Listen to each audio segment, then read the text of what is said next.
Yan, ito na guys. Iko-connect na natin yung mga wiring guys, na dalawang wiring. Ito yung kulay orange. Ito yung galing sa saksakan.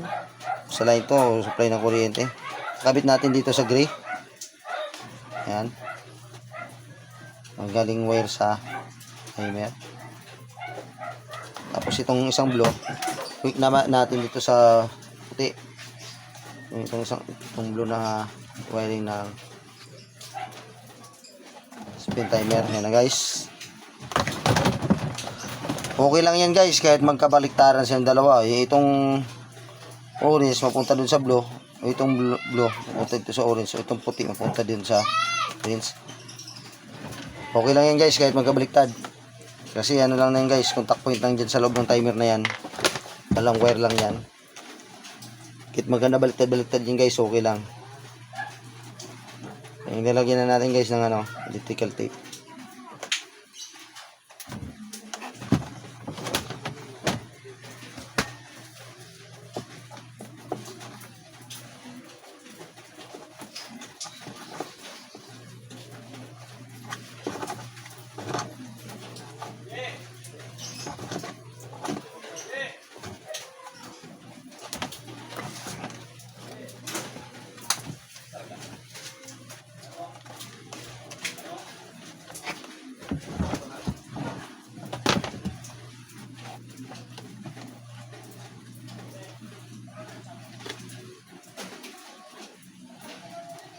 O nga pala, kung bago ka pa rin sa akin channel at hindi ka pa rin pag-subscribe, baka pwede naman mahingi ang inyong pag-subscribe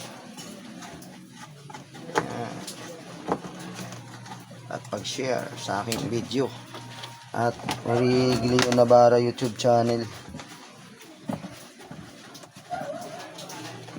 Angat lang natin to para hindi mabasa ng tubig, para hindi magaground.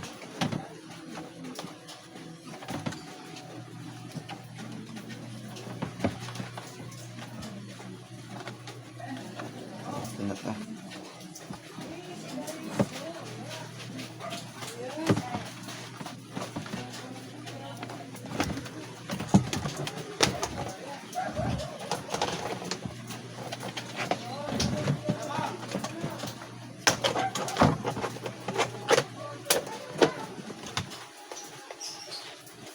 Guys, lagyan natin muna ng screw.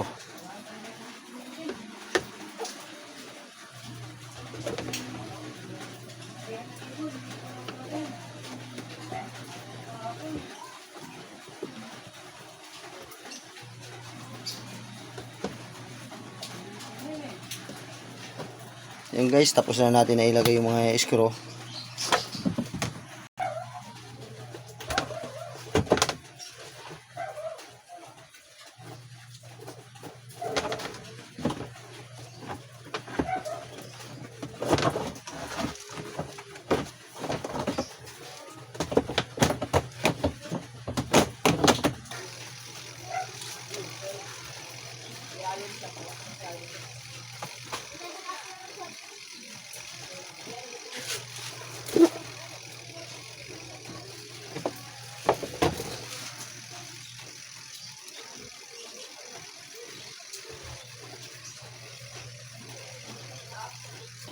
Na guys, ititesting na natin. Sasaksak ko na guys.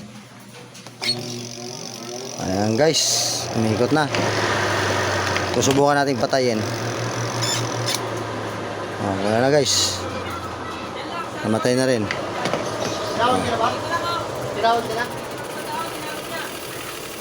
Okay na siya guys pag pinatay mo. Ayan. Ano mo, ayan, ikot. Guys, tumutunog. Oh. Patay. Ano guys, salamat sa panonood ng aking video at Origlio Navarra YouTube channel.